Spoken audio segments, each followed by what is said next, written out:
Hello everyone, welcome to the commerce achiever platform.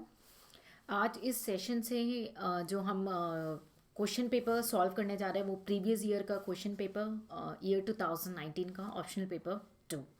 तो क्यों important है ऑप्शनल पेपर को देखना? क्या ये पुराना कोई रिवाज है जिसे कंटिन्यू करना है या बाकी लोग कर रहे हैं तो उन्हें देख के करना है? नहीं, आपको खुद अंडरस्टैंड करना होगा कि आपको क्वेश्चन पेपर को क्यों देखना चाहिए, प्रीवियस ईयर के उसको क्यों अंडरस्टैंड करना चाहिए। फिर उसके बाद एक वन कंप्लीट प्रिपरेशन के बाद जो है आपके उसके सजेस्टेड आंसर्स को रेफर करना चाहिए। उसके पीछे कुछ रीजंस हैं, उनको आप खुद अंडरस्टैंड करेंगे, खुद एनालाइज करेंगे और खुद डिसाइड करेंगे कि आपको प्रीवियस ईयर क्वेश्चन पेपर क्यों देखना चाहिए। इससे आपको बाकी अदर अपने पेपर्स की प्रिपरेशन में भी काफ़ी मदद मिलेगी। तो पहला जो रीज़न हम आपके सामने बताना चाहते हैं कि आपको क्यों देखना चाहिए प्रीवियस ईयर का पेपर, उससे आपको ये आइडिया लगता है कि जो आपका सिलेबस डिवाइडेड है आपका सब्जेक्ट्स में, और सब्जेक्ट्स डिवाइडेड होते हैं चैप्टर्स एंड देन टॉपिक्स में, ठीक है। तो किस तरीके के क्वेश्चंस उठ रहे हैं आपके उस पर्टिकुलर चैप्टर या उस पर्टिकुलर सब्जेक्ट से, कितने डायरेक्ट क्वेश्चंस हैं, कितने आपके जो है क्रिएटिविटी डिमांड करते हैं क्वेश्चंस, यानी कितने मार्क्स उनका कैरी करते हैं, कितना अगर न्यूमेरिकल पेपर है तो कितना न्यूमेरिकल है और कितना न्यूज़ का पार्ट है। तो उस हिसाब से आप अपनी बैक स्ट्रेटेजी क्रिएट करते हैं। ऑन एन एवरेज आप 5 ईयर्स का मिनिमम पेपर देख लें तो बेस्ट आपको एक जो है आइडिया लगेगा, क्योंकि with the change of like pattern of asking question जो है आपके लिए इंपॉर्टेंट ये रहता है कि आप रिसेंट ईयर्स के पेपर्स देख लेंगे, that will be sufficient to help you. अब कई बार ऐसा होता है कि यस टॉपिक रिपीट हो जाता है, कोई टॉपिक आपके पास पेपर्स में आए होते हैं वो आपके एग्जाम में रिपीट हो जाते हैं, तो आप उन्हें इम्पॉर्टेंट मान लेते हैं। काफ़ी स्टूडेंट कहते हैं कि प्रीवियस ईयर पेपर को ही मेमोराइज कर लेना चाहिए। ये गलत है, उसे हम इम्पॉर्टेंट इसलिए नहीं मान सकते क्योंकि उस समय की जो रिक्वायरमेंट होगी शायद वो न्यूज़ का पार्ट भी रहा होगा, इसलिए वो क्वेश्चन रेज्ड हुआ। और आपका सिलेबस इंपॉर्टेंट है, वो पर्टिकुलर क्वेश्चन इंपॉर्टेंट नहीं है, और अगर वो सिलेबस का पार्ट है तो दैट्स ऑटोमेटिकली कि वो भी इंपॉर्टेंट हुआ। तो आपको सिलेबस कंप्लीट कवर करना है, एक बेसिक अंडरस्टैंडिंग कंप्लीट सिलेबस की रखनी है ताकि आपका कुछ भी छूटे नहीं। कंपटीशन बहुत ज़्यादा हाई रहती है और ऑप्शनल सब्जेक्ट ऐसा होता है कि आपको टॉप रैंक दिला सकता है, ठीक है। तो उसमें कोई भी कॉम्प्रोमाइज़ नहीं होना चाहिए, you have to give your more than 100%, ठीक है। तो पहला रीज़न ये है कि आपको क्वेश्चन पेपर से ये सीखना है कि कितना पोर्शन आपका करंट अफेयर्स से है या नहीं है, और आपके क्वेश्चंस कैसे आते हैं। डायरेक्ट क्वेश्चन आते हैं तो सिलेबस से कितने डायरेक्ट क्वेश्चन है, या न्यूज़ का कितना डायरेक्ट क्वेश्चन का पार्ट होता है। उसके बाद कितने क्वेश्चन ऐसे हैं जो आपके सिर्फ जो है हेडिंग टाइप्स के क्वेश्चन पूछते हैं, लाइक कैरेक्टर्स हो गया, एडवांटेज हो गया, डिसएडवांटेजेस हो गया, फीचर्स हो गया, टाइप्स हो गए, है ना। और कितना क्वेश्चन ऐसा है जो आपकी क्रिएटिविटी चेक करता है, आपके अंदर जो क्रिएटिविटी है आंसर राइटिंग की उसे टेस्ट करता है। तो हम क्वेश्चन पेपर के थ्रू जो है ये मेनली जो है आप अंडरस्टैंड करते हैं। उसके बाद आप अपने कोर्स की प्रिपरेशन करते हैं। मैं ये भी स्टूडेंट को रिक्वेस्ट करती हूँ कि आप जब भी प्रिपरेशन कर रहे हो तो आपने मानिए कोई 1 या 2 चैप्टर कंप्लीट किए किसी पर्टिकुलर सब्जेक्ट में, तो आप फिर से एक बार प्रीवियस ईयर पेपर को आप उसको रेफर करो ताकि आप अपने आप को ट्रैक पे रखे रहो। आपको देखिए पीएचडी नहीं करनी, you don't want to do the doctorate also, आपको क्या करना है, बस ये एग्जाम क्वालिफाई करना है और अपने सपने को साकार होते हुए देखना है। क्योंकि अगर आप पीएचडी करने बैठे तो ऑप्शनल के अलावा जीएस पेपर में भी, और आपको पता है फिर तो क्वालिफाई करना डिफिकल्ट हो जाएगा। सो स्मार्ट स्ट्रैटेजी क्या बोलती है, पैटर्न समझना है, उसे अंडरस्टैंड करना है और उसके अकॉर्डिंग आपको जो है प्रिपरेशन करनी है। तो इन सब के लिए सबसे ज़्यादा इंपॉर्टेंट होता है सिलेबस, तो आपको सिलेबस भी कमांड होना चाहिए। तो हम काफ़ी वीडियोस कवर कर चुके हैं सिलेबस इंडिविजुअल सब्जेक्ट वाइज और complete of the as per UPSC notification.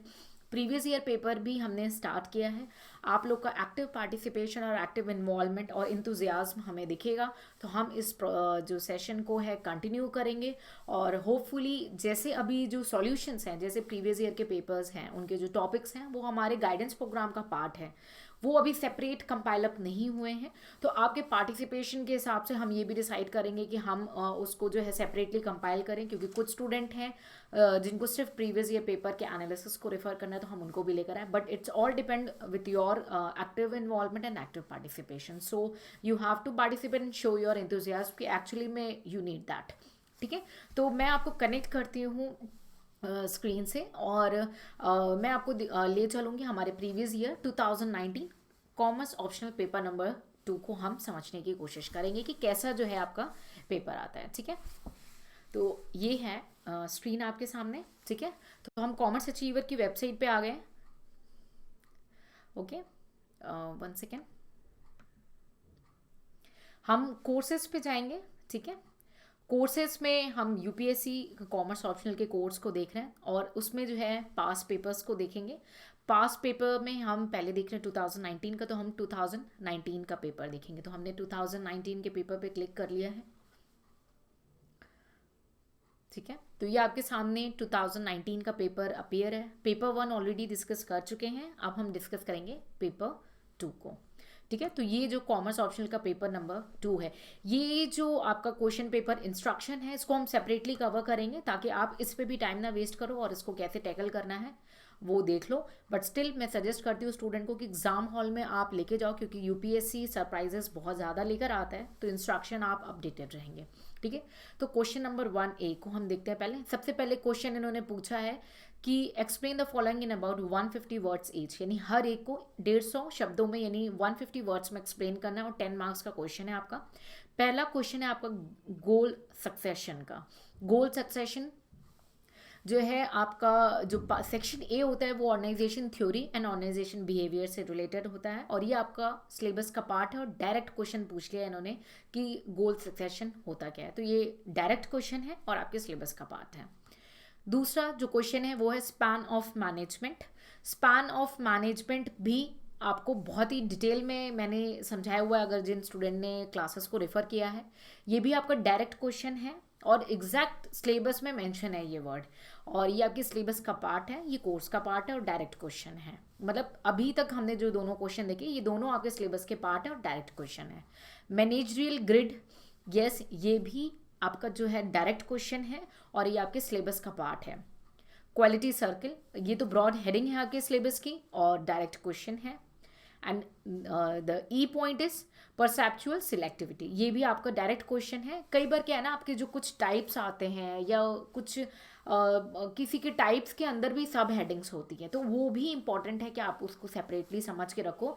कई बार एग्जाम में जो क्वेश्चंस आते हैं उस पर्टिकुलर टाइप को लेकर के, उस पर्टिकुलर टॉपिक को लेकर के क्वेश्चंस रेज हो जाते हैं। तो इसी वजह से ना हम डिक्शनरी प्रिपेयर कर रहे हैं वेबसाइट पे, ताकि ऐसे कुछ वर्ड्स हैं जिन पे आपकी कमांड होनी चाहिए, तो आप उनके थ्रू अपना जो है रिविजन कर सकते हैं। तो हमने क्वेश्चन नंबर 1 को देखा, जो कि एक कंपलसरी क्वेश्चन है और 150 वर्ड्स ईच का इसमें मेंशन करना पड़ता है और 10 मार्क्स ईच क्वेश्चन है, यानी टोटल 50 मार्क्स का क्वेश्चन डायरेक्ट क्वेश्चन है और एग्जैक्ट आपके सिलेबस से है, बाहर से कुछ भी नहीं है, कोई आपकी क्रिटिकल नॉलेज नहीं इन्वॉल्वमेंट है। आपने कितना उसे समझा है, कितना अंडरस्टैंड किया है डेप्थ में, उतना आप इसको लिख पाएंगे और आप आंसर कर पाएंगे, ठीक है। नेक्स्ट जो क्वेश्चन है क्वेश्चन नंबर 2, तो question number 1 and question number 5 जो है आपके कंपलसरी होते हैं। उसके बाद क्वेश्चन नंबर 2 एंड 3, 4 और आपका 6, 7, 8, इन तीनों इन 6 क्वेश्चंस में से आपको एक एक क्वेश्चन दोनों पार्ट से लेने हैं, section A and section B से, और एक क्वेश्चन आप किसी भी सेक्शन से, एज पर आपकी कितना कमांड है आप उसको चूज कर सकते हैं। तो क्वेश्चन नंबर 2A को हम रीड करते हैं। 2A क्या बोलता है, एक्सप्लेन द कॉन्सेप्ट। पहला क्वेश्चन क्या बोल रहा है, 20 मार्क्स का है, ठीक है। कॉन्सेप्ट पूछ रहा है एंड रैशनली ऑफ डिसेंट्रलाइजेशन, यानी अभी मैं रीड कर लेती हूँ। And what are the factors which influence the decentralisation, यानी आप ये नोटिस करिए कि एक ही क्वेश्चन के अंदर 3 क्वेश्चन है, ठीक है। पहले तो आपको कॉन्सेप्ट बताना है कि डिसेंट्रलाइजेशन का कॉन्सेप्ट क्या है और फिर उसका रैशनली क्या रीजन है डिसेंट्रलाइजेशन करना चाहिए, क्या मतलब आप तथ्य देंगे, उसको क्या रिप्रेजेंट करेंगे, ठीक है। तो आपको आपको फैक्ट देने हैं कि क्या वजह होती है कि आपको डिसेंट्रलाइजेशन होना चाहिए। और जो थर्ड पार्ट है क्वेश्चन का वो है फैक्टर्स जो इन्फ्लुएंस करते हैं, ठीक है, यानी प्रभाव डालते हैं डिसेंट्रलाइजेशन के ऊपर, ठीक है।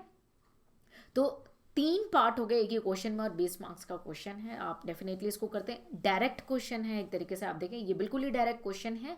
आपने डिसेंट्रलाइजेशन पे कॉन्सेप्ट पे कमांड किया होगा, उसको अच्छे से समझा होगा, तो आप बिल्कुल इसको आराम से अटेम्प्ट कर सकते हैं, ठीक है। Question number 2B, the line managers orientation differ considerably from that of the expert advisers, examine this statement. तो ये आपका क्रिटिकल आंसर राइटिंग पे डिपेंड करता है कि आपने आंसर राइटिंग प्रैक्टिस की है कि नहीं। बट क्या ये न्यूज़ का पार्ट है, नहीं, ये भी आपके स्टैटिक पोर्शन का पार्ट है। स्टैटिक पोर्शन में आपने लाइन एंड स्टाफ फंक्शन पढ़ा होगा और लाइन मैनेजर्स के बारे में पढ़ा होगा और एक ओरिएंटेशन के प्रोग्राम में भी पढ़ा होगा आपने। तो उन दोनों का मिक्सचर ये कॉन्सेप्ट है। और इन्होंने ये पूछा है कि लाइन मैनेजर्स जो होते हैं, जो लाइन लेवल पे काम करते हैं, उनका जो ओरिएंटेशन का प्रोग्राम है वो डिफ़र होता है एक्सपर्ट के अकॉर्डिंगली। तो आपको ये स्टेटमेंट को जो है एक्सप्लेन करना है, एग्जामिन करना है। ठीक है, 10 मार्क्स का क्वेश्चन है और ये आपकी आंसर राइटिंग प्रैक्टिस पे डिपेंड करता है और ये आपके स्टैटिक पोर्शन का ही पार्ट है, इसमें कुछ भी न्यूज़ का नहीं है। नेक्स्ट क्वेश्चन नंबर 2C हम देखते हैं। What are the main features of new classical organisation theory? Explain the implication of this theory for organisation design. तो ये भी आपके स्टैटिक पोर्शन का पार्ट है। यस, कोई भी न्यूज़ से रिलेटेड इसमें डिस्कशन नहीं हुआ, न्यूज़ रिलेटेड कोई भी इसमें पार्ट नहीं है। जिन स्टूडेंट ने क्लास को अच्छे से रेफर किया होगा उनको पता होगा कि हमने स्पेसिफिकली बहुत ही डिटेल में किया है न्यू क्लासिकल ऑर्गेनाइजेशन थ्योरी। तो अगर आपने न्यू क्लासिकल ऑर्गेनाइजेशन थ्योरी को अच्छे से समझा है तो फीचर्स में आप उसको कन्वर्ट कर सकते हैं और उसका कैसे इम्प्लीकेशन उस थ्योरी का ऑर्गेनाइजेशन के डिज़ाइन, यानी जो डिज़ाइनिंग हो रही है, जो ढांचा बन रहा है, ठीक है, वो कैसे होता है, कितना पड़ता है।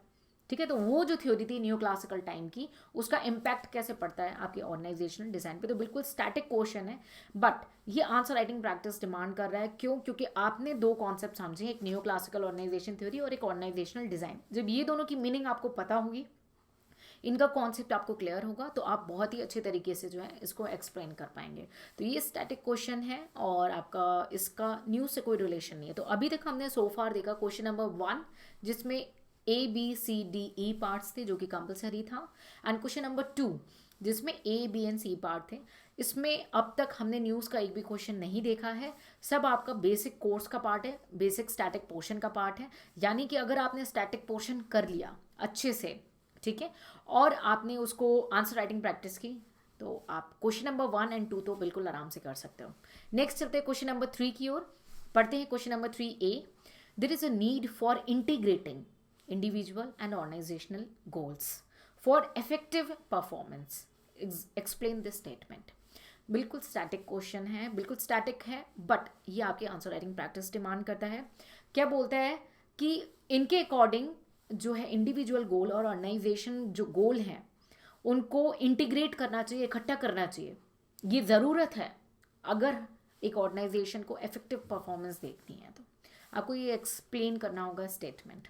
ठीक है, सो आपकी आंसर राइटिंग क्रिएटिविटी डिमांड करता है और स्टैटिक पोर्शन है, इसमें स्टूडेंट को जो है इफेक्टिव क्या होता है वो पता होना चाहिए और इंडिविजुअल और ऑर्गेनाइजेशनल गोल के बारे में एक ब्रीफ इंफॉर्मेशन होना चाहिए। ठीक है, नेक्स्ट जो क्वेश्चन है 3B, ये क्वेश्चन को अंडरस्टैंड करते रीड करते हैं। 20 मार्क्स का क्वेश्चन है।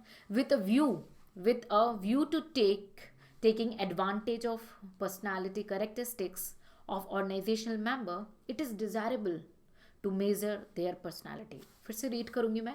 With a view to taking advantage of personality characteristics of organizational member, it is desirable to measure their personality. Elucidate this statement and explain the various method of measuring personality. तो ये जैसे मैं आपको कई बार authors की definitions कराती हूँ, तो ये जो आपको आंसर राइटिंग प्रैक्टिस है ना, ये वहाँ पे आपका रोल आ जाता है। तो आपने क्वेश्चन का देखा, 20 मार्क्स का क्वेश्चन है लेकिन 2 पार्ट का क्वेश्चन है। एक तो आपको स्टेटमेंट को जो है इलुसिडेट करना है और दूसरा पार्ट जो है आपको बिल्कुल स्टैटिक पोर्शन है सिलेबस का जो कि डिमांड करता है various method for measuring personality. तो आपको कुछ मेथड्स जो है पर्सनालिटी को कैसे मेजर करना चाहिए वो मेथड्स को एक्सप्लेन करना है। तो स्टैटिक पोर्शन है, बट येस ये आपकी आंसर राइटिंग प्रैक्टिस डिमांड करता है। ठीक है, नेक्स्ट क्वेश्चन देखेंगे 3C। क्या है question? Explain the nature of perception. How does management affect perception in organisation? 3C question 20 marks का है, लेकिन 2 क्वेश्चन है कि क्वेश्चन के अंदर एक आपसे पूछा है कि परसेप्शन का नेचर क्या है, बेसिक नेचर आपसे पूछ लिया, यानी आपको डिटेली एक्सप्लेन करना होगा।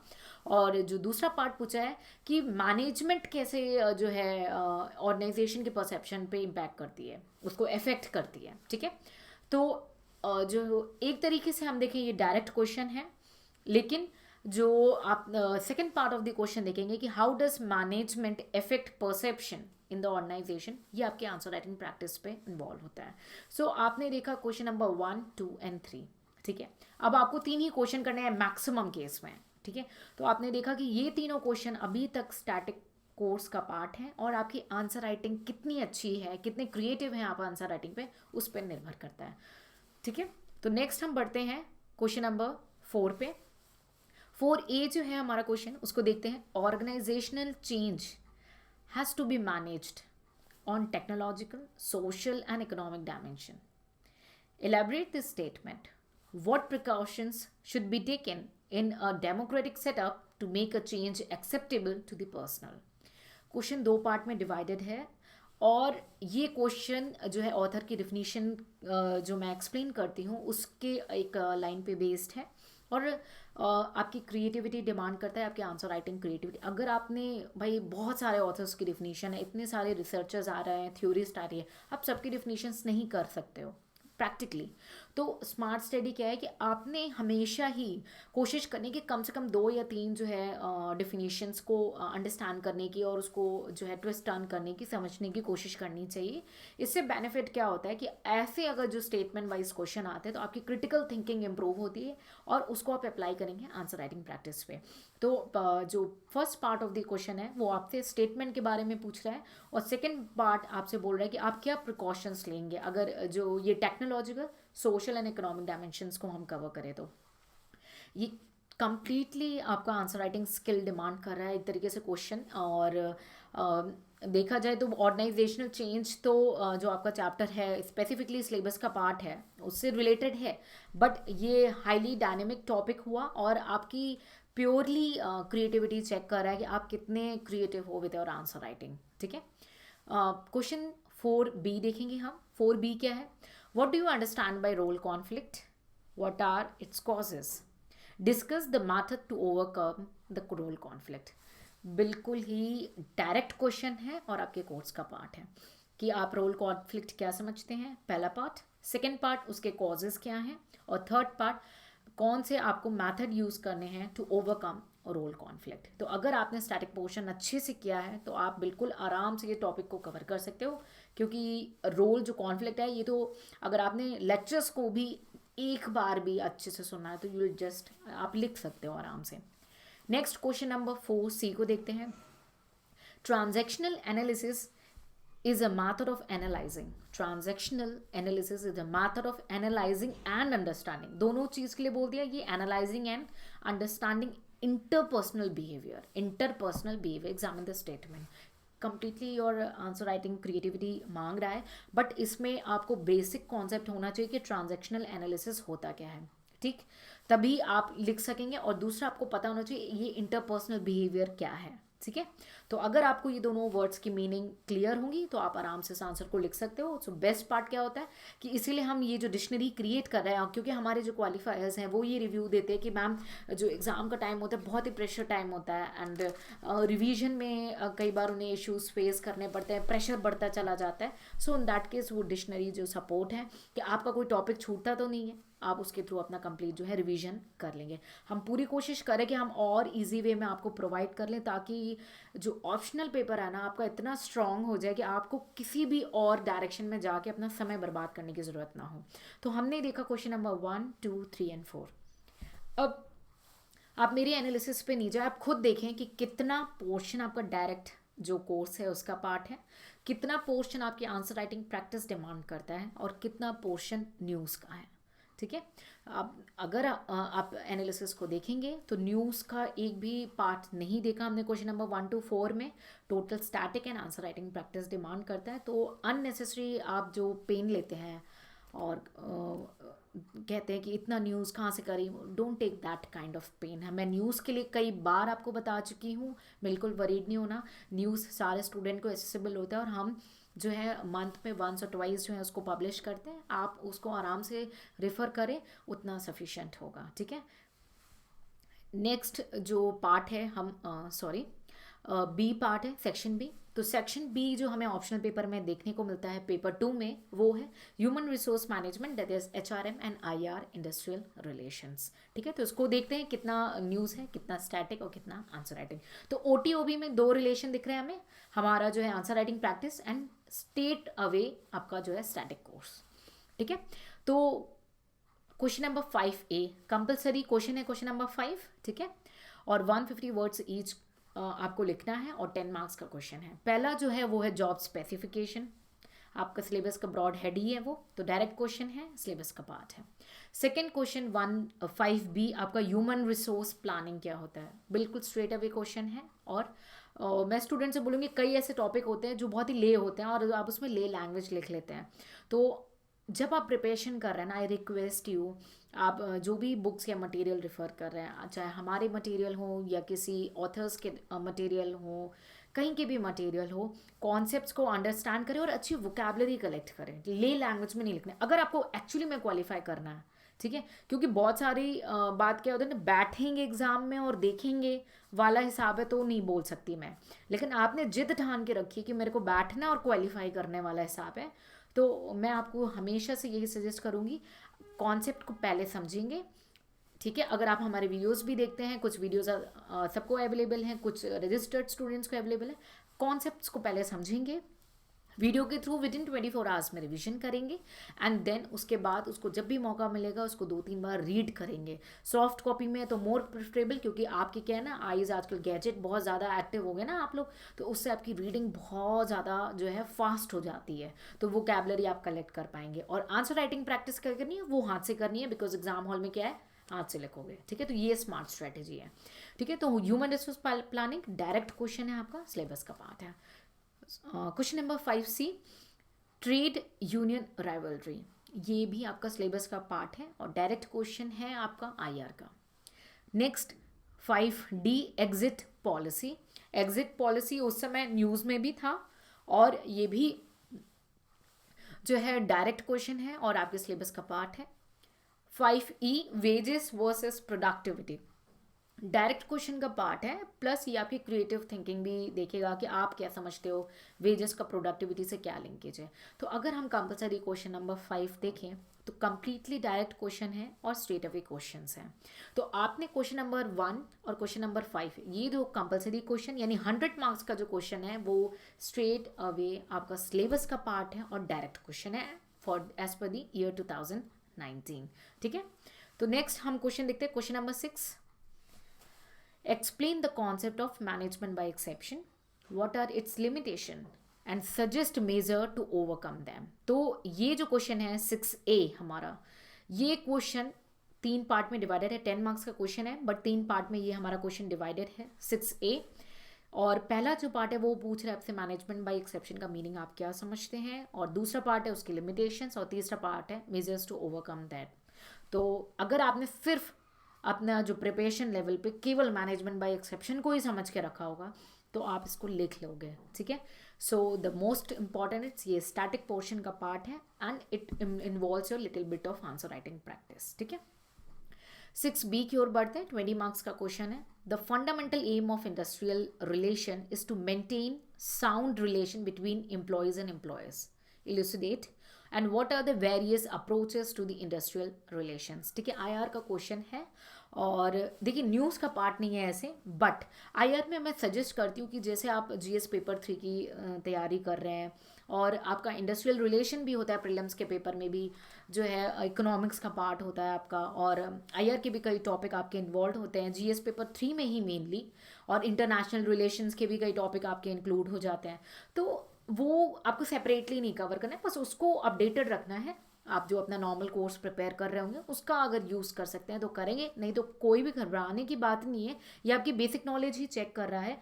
अगर आपने थोड़ा सा भी रीडिंग किया होगा, इंडस्ट्रियल रिलेशन के बारे में पढ़ा होगा, कहीं से सुना होगा, तो आप लिख लो जाओगे। और जो सेकंड पार्ट है क्वेश्चन का वो स्टैटिक पोर्शन है, what are the various approaches, क्या अप्रोच थे, ठीक है। कौन कौन से ऐसे अप्रोचेस थे जिनका यूज़ करके जो है आप इंडस्ट्रियल रिलेशन के बारे में बता पाएंगे। तो फर्स्ट जो आपका पार्ट है इस क्वेश्चन का, क्वेश्चन नंबर 6B, वो आपका थोड़ा creativity of the answer writing check करता है, और सेकंड पार्ट आपका स्टैटिक पोर्शन का पार्ट है, क्योंकि अप्रोचेस, मैथड्स, टाइप्स ये आपको पता होने चाहिए, ठीक है, that you can not right by your own, ठीक है। तो मैथड्स हो गए, अप्रोचेस हो गए, टाइप्स हो गए, इस पे कमांड रखो, भले एडवांटेज डिसएडवांटेज फीचर्स मत पढ़ो अगर टाइम नहीं अलाउ होता है तो, क्यों, क्योंकि वो अगर आपने कॉन्सेप्ट समझा you can create it, that's for sure. But you can not right methods of your own, you can not right types of your own, ठीक है, वो आपको पढ़ना पड़ेगा, ठीक है। तो ये होती है स्मार्ट स्ट्रैटेजीज, ठीक है, और वो आपको खुद सिलेक्ट करने हैं, ठीक है। नेक्स्ट हम देखेंगे question number 6C, the compliance with the statutory labour welfare provisions in India is half hearted and inadequate, do you agree with this statement, comment. तो ये कंप्लीटली आपका जो है news plus your answer writing creativity कि आपको labour जो welfare आपके loss चल रहे हैं वो आपको पता होने चाहिए। दो ये आपके स्टैटिक पोर्शन में भी है लेबर लॉस करके, तो आपने उसको भी कवर किया होगा। तो अगर आपने लॉस को पढ़ा हुआ है तो उसके बाद जो नेक्स्ट रोल आता है वो है आपके आंसर राइटिंग प्रैक्टिस का, ठीक है, कि कैसे आपने आंसर राइटिंग प्रैक्टिस की है, अगर आप एग्री हो या नहीं हो। बट आई वुड सजेस्ट कि मैक्सिमम केस में न्यूट्रल आपको रिस्पॉन्ड करना चाहिए, but that's not only a thumb rule कि आपको न्यूट्रल ही जाना है, depend on the demand of the question, ठीक है। सो हमने देखा question number 6A, B, C, जो कि question number 6A completely static था। 6B जो है हमें थोड़ा हमारे स्टैटिक पोर्शन पे कमांड की मांग करता है और बोलता है answer writing practice. And 6C आपका थोड़ा न्यूज़, थोड़ा स्टैटिक जो प्रिपरेशन है and answer writing creativity. But अगर हम कंक्लूड करें और हम अगर स्टैटिक पोर्शन पे कमांड करें तब भी क्वेश्चन नंबर 6 इजिली जो है आंसरेबल है, ठीक है। नेक्स्ट हम पढ़ते हैं क्वेश्चन नंबर 7 की ओर। तो पहला जो पार्ट है 7A पढ़ते हैं। The trade union movement in India has not developed on healthy lines, examine this statement. तो आपको ट्रेड यूनियन मूवमेंट के बारे में ऑब्वियसली ये स्टैटिक पोर्शन का पार्ट है तो आपने पढ़ा ही होगा, उसको आपको बस यहाँ पे आंसर राइटिंग को अच्छे से क्रिएटिविटी के फॉर्म में प्रेजेंट करना होगा, ठीक है। नेक्स्ट 7B क्या है demand, job analysis is useful for overall management for all personal activities. In the light of this statement explain the purpose and method of job analysis. देखो ये बहुत ही स्मार्ट स्ट्रैटेजी होती है कि कई बार कुछ ऑथर्स के सेइंग या न्यूज़ में कुछ वर्डिक्ट्स आ जाती हैं, उनको ऐसे एज ए स्टेटमेंट दे दिए जाते हैं। अब स्टूडेंट क्या है, कई बार छोटे लाइन ऑफ स्टेटमेंट होते हैं, कई बार काफ़ी बिग स्टेटमेंट हो जाता है, और कई बार स्टेटमेंट में कुछ ऐसे वर्ड्स यूज़ होते हैं जो स्टूडेंट को क्लियर नहीं होते हैं और वो नर्वस हो जाते हैं। बट क्वेश्चन में ट्विस्ट क्या हो जाता है कि इस स्टेटमेंट की मदद से आपको पर्पस और मैथड बताना है, ठीक है। सो इन दैट केस क्या होगा कि क्वेश्चन की आउटलाइन को आपको समझ लेना है, और मैथड्स तो मैंने क्या बोला, टाइप्स हो गया, मैथड्स हो गए, ये तो आपको वैसे ही वेल एडवांस में स्टैटिक पोर्शन में कवर करके जाना है। तो सेकंड पार्ट तो कवर ही है आपका स्टैटिक पोर्शन। अब फर्स्ट पार्ट है एक्सप्लेन द पर्पस। तो पर्पस आपने ब्रॉड जो ऑब्जेक्टिव है जो आपके स्टेटमेंट का उसको समझना है, उस हिसाब से उसके पर्पस को लिंक करना है। बट जो भी चीज़ आप कन्वे करेंगे that should be linked with your statement. Statement के बाहर का नहीं होना चाहिए, क्योंकि अगर आप स्मार्ट हैं तो एग्जामिनर ओवर स्मार्ट है, ठीक है। नेक्स्ट है क्वेश्चन नंबर 7C, देखते हैं। Performance appraisal is not merely for appraisal but also for accomplishment and improvement of performance, comment.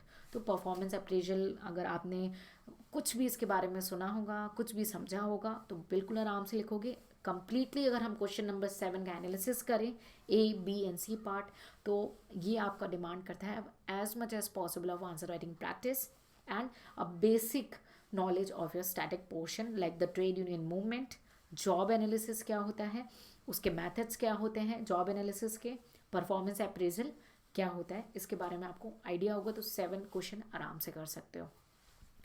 Last जो क्वेश्चन है क्वेश्चन नंबर 8A का पार्ट देखते हैं हम। Selection is virtually a kind of elimination process. In the light of this statement, explain the objective and process of selection. देखिए फिर से ये स्ट्रैटेजी और ये एक ऑथर की डिफिनीशन है, जिन स्टूडेंट ने क्लास किया तो उनको याद आ जाना चाहिए। एलिमिनेशन और एडिशन वाली बात बताई थी मैंने सिलेक्शन और रिक्रूटमेंट के टाइम में, ठीक है। तो selection is a kind of elimination process. इस स्टेटमेंट की मदद से आपको क्या है, ऑब्जेक्टिव बताने हैं और जो है प्रोसेस बताने हैं। तो प्रोसेस आपका स्टैटिक पोर्शन है एक तरीके से और ऑब्जेक्टिव भी है। अगर आपने सिलेक्शन को अच्छे से समझा है तो ऑब्जेक्टिव और प्रोसेस आपकी क्रिएटिविटी में आना चाहिए। तो it's a kind of like your creative answer writing practice, ठीक है। हम क्वेश्चन नंबर 8B देखते हैं। What are the recommendation of the international labour organisation for minimising the labour problem related to the international workforce, to what extent how these recommendations been fulfilled in Indian context. देखिए ये तो news related topic है, plus आपका थोड़ा सा static जो labour laws है उसके बारे में नॉलेज, ठीक है। मोस्ट ऑफ द केसेस में कई स्टूडेंट को इसका हो सकता है अपडेट ना हो, तो वरीड नहीं होना है। आपको क्वेश्चन नंबर जो पार्ट ए और पार्ट बी में केवल एक ही क्वेश्चन है जिसमें आपको मैक्सिमम कमांड हो। मेरे ख्याल से क्वेश्चन नंबर 6 और 7 में आप आराम से सेलेक्ट कर सकते हैं अगर आपका बी कमांडेड है। In case on the basis of GS paper 3 भी आपका ये कमांडेड है तो यू कैन ईजिली राइट, क्योंकि क्वेश्चन न्यूज़ से रिलेटेड है, आपकी मैक्सिमम जो न्यूज़ नॉलेज है वो यहाँ पे अप्लाई होगी। और आईएलओ का जो है रिकमेंडेशन पूछा गया है, ठीक है, और इंडिया ने कितना कहाँ तक पहुँचा है उसे, टू व्हाट एक्सटेंट, उसके बारे में आपकी जो है राय पूछिए। तो न्यूज़ अपडेटेड होना और आंसर राइटिंग प्रैक्टिस ये इक्वली इंपॉर्टेंट है 8B के पार्ट में।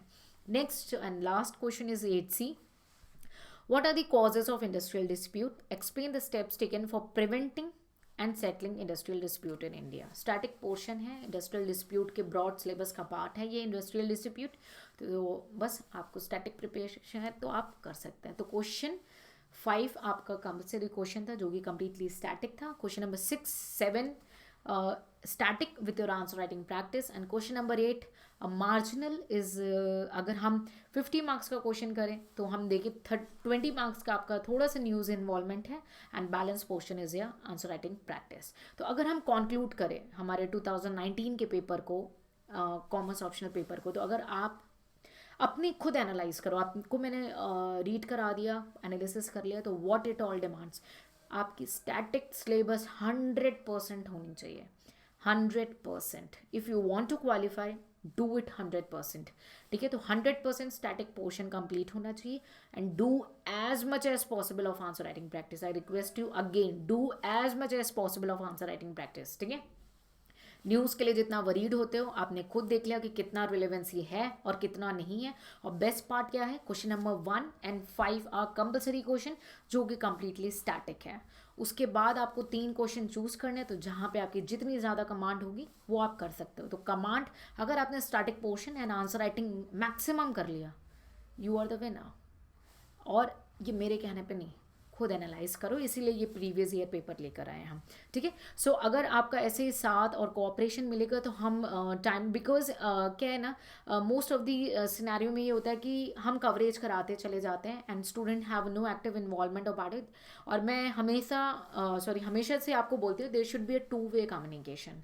तो आपको कितना इससे मदद मिल रहा है, और हो सकता है आप कुछ और भी अपेक्षा कर रहे होंगे जो कि might be I am not showing you up, तो आप उसे कमेंट सेक्शन में बिल्कुल ओपनली आस्क कि मैम इसको भी एनालिसिस करवाइए। So I definitely bring with your next session, ठीक है। And but as per my opinion I am giving you the best outcome. आप इसका बेनिफिट कैसे उठा रहे हो, उसको अंडरस्टैंड कर रहे हो कि नहीं कर रहे हो, you have to take your own call. और कितना सिलेबस है, कितना न्यूज़ का पार्ट है और कितना आंसर राइटिंग है, आपको खुद ही क्रिस्टल क्लियर है। तो कोई प्रथा चल रही है, ये किसी दूसरे ने ऐसा किया, क्योंकि हर स्टूडेंट की क्वालिटीज़ यानी प्रॉन्स एंड कॉन्स होते हैं। जैसे आप हर टॉपिक पढ़ते तो सबके एडवांटेज डिसएडवांटेज देखने पड़ते, तो हर स्टूडेंट में अपनी कुछ इनहेरेंट क्वालिटीज़ हैं और कुछ लैकिंग्स हैं। उनकी फाइनेंशियल स्टेबिलिटी डिफरेंस है, उनके इमोशनल स्टेबिलिटी डिफरेंसेस हैं, उनके फैमिली सिचुएशंस डिफरेंसेस हैं, और भी Z number of the factors हैं। अब आप पढ़ रहे हो, और ये जो ऑप्शन पेपर 2 है वो तो आपको वेल प्रिपेयर कर देता है कि बहुत ज़्यादा कंटिंजेंट फैक्टर्स हैं हर इंडिविजुअल के साथ। तो आप अपने कंटिंजेंट फैक्टर्स को खुद अंडरस्टैंड करोगे ना। So don't learn from others, learn yourself. इसीलिए आपके सामने डिटेल एनालिसिस रखा है। Be your own decision maker. आप ऑफिसर बनने जा रहे हो तो आज से ही ऑफिसर वाला एक्शन करना है आपको, खुद डिसीजन मेकिंग करनी है, क्योंकि आपको पता है आप ऑफिसर बन रहे हो और आपने डिले किया डिसीजन में तो भाई एडमिनिस्ट्रेशन सिस्टम तो गड़बड़ा जाएगा। So what I suggest is try to do yourself your own analysis. This was the UPSC Civil Services Commerce Optional Paper 2, ठीक है।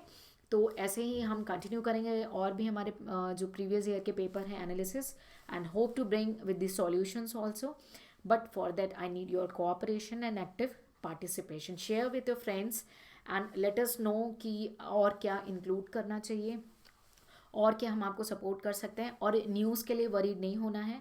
अगर आप वेबसाइट पे जो है रेफ़र करते हैं, ठीक है, 1 सेकेंड मैं आपको वो भी एक बार इस के थ्रू कनेक्ट कर देती हूँ, and then I will show you separately. अगर आप वेबसाइट को रेफ़र करते हैं, so when you go to the website, ठीक है, लर्न फ्री करके कॉलम है, ठीक है, और इसमें ब्लॉक्स भी हैं, ब्लॉक्स लाइक डिक्शनरी सपोर्ट भी आपको ब्लॉक्स के अंदर मिल जाएंगे, सब्जेक्ट वाइज कवर्ड है और हम और भी कवर करेंगे with time to time, don't worry, और entire syllabus will be here, ठीक है। एनसीईआरटीज भी आपकी है यहाँ पे, और द न्यूज़ करके ये आपको दिख रहा होगा यहाँ पे लास्ट में, द न्यूज़, ठीक है। तो द न्यूज़ पे अगर आप क्लिक करेंगे तो आपको न्यूज़ के कंपाइलेशंस मिलेंगी, और अदरवाइज आप हमारे साथ टेलीग्राम जो ग्रुप है वहाँ पे जुड़ सकते हैं, और फेसबुक पेज पे भी जुड़ सकते हैं, जहाँ पे आपको जो है रेगुलरली जो है न्यूज़ अपडेट्स मिल जाएंगे। बट आई वुड सजेस्ट कि हम कंपाइल करके शेयर करते हैं मंथ में 1-2 बार, तो आप जैसे अक्टूबर ख़त्म हुआ या नवंबर ख़त्म हुआ तो नेक्स्ट मंथ दिसंबर आने के, दिसंबर की फर्स्ट वीक के एंड तक आप जो है नवंबर का कवर कर सकते हो, बिकॉज आपने खुद देख लिया कि कितना ज़्यादा न्यूज़ है और कितना नहीं है। टाइम नहीं वेस्ट करना है ऑनलाइन रह करके, जस्ट वीडियोस जो इतना आपको शेयर किया है उसका मैक्सिमम जो है यूज़ करें, मल्टीपल रिवीजन करें स्टैटिक पोर्शन की, और please do as much as possible of your answer writing practice, जितना कर सकते हो ना उतना करो। और हमने एक चीज़ और इंक्लूड की है, let me check, yes, answer writing जो इनिशिएटिव है वो भी शुरू किया है। तो वो आपने जैसे कोर्स पे गए, 1 सेकेंड, कोर्स पे गए, आपका जो कोर्स है वो है यूपीएससी कॉमर्स ऑप्शनल, ठीक है। और आप कोर्सेज के अंदर जब जाएंगे, ठीक है, 1 सेकेंड, ये देखिए आंसर राइटिंग प्रैक्टिस, ठीक है। तो आपने आंसर राइटिंग प्रैक्टिस पे चले जाना है, और क्वेश्चंस यहाँ पे पोस्टेड हैं, डू प्रैक्टिस यार, डोंट, मतलब हम इतना सपोर्ट कर रहे हैं, टेक मैक्सिमम बेनिफिट उसका, और रिजल्ट लेकर आओ। अगर इस कोर्स के लिए समय दे रहे हो ना तो बन के दिखाओ, खुद को धोखा नहीं दो, अपने फैमिली मेम्बर्स को नहीं दो जो आपके ऊपर ट्रस्ट करके आपको भेज रहे हैं। और एक स्टूडेंट ने क्वेरी की थी कि बहुत समय पहले कि क्या दिल्ली आना कंपलसरी है कॉमर्स ऑप्शनल के लिए, नहीं, we are now 100% online, earlier we had a centre in UP, but we have now 100% courses online. तो आप कहीं पे भी बैठे हो, किसी भी जगह पे हो, आप ऑप्ट कर सकते हो। हम सून लेकर आएंगे हमारा पीडीएफ वर्जन भी, बुक, क्योंकि बहुत सारे स्टूडेंट हैं वो एक्सपेंसिव बुक्स नहीं परचेज करना चाहते, तो बिल्कुल ही अफोर्डेबल कॉस्ट पे आपको पीडीएफ्स भी अवेलेबल हो जाएंगे, you just refer that also, ठीक है। और कभी भी डिटेल जानना हो तो आप हमारे साथ हमारे सोशल मीडिया पे जुड़े रहेंगे, you will be updated by the team members, ठीक है।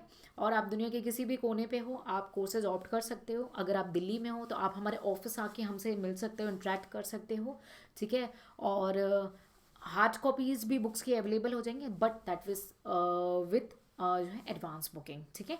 सो इनके बारे में और कुछ डिटेल जानना हो या टेक्निकल थिंग्स जानने हो, you can directly contact to the team members, but now we are as like providing our various other courses to all over the world. We have international students also in other courses. तो अभी जो है भूटान के students हैं जो कि commerce optional कर रहे हैं, तो क्या उनके लिए पॉसिबल है क्या वो छोड़ के आ जाएंगे दिल्ली, नहीं, not possible. So now commerce optional is everywhere, आपको जहाँ से करना है आप बिल्कुल कॉन्फिडेंट होके आप उसके बारे में डिसाइड कर सकते हो। आप अगर चाहो तो हमारे साथ दिल्ली सेंटर पे भी जो है due to Covid till then जो है आप अपॉइंटमेंट लेके विजिट करेंगे, and otherwise you are most welcome. So keep working hard, make your own decision, you are the officer and you are your own creator. So take care, see you in the next session, and please do active participation so that we can gain trust कि आपको actually में benefit कर रहा है या नहीं. So जय हिंद, जय भारत.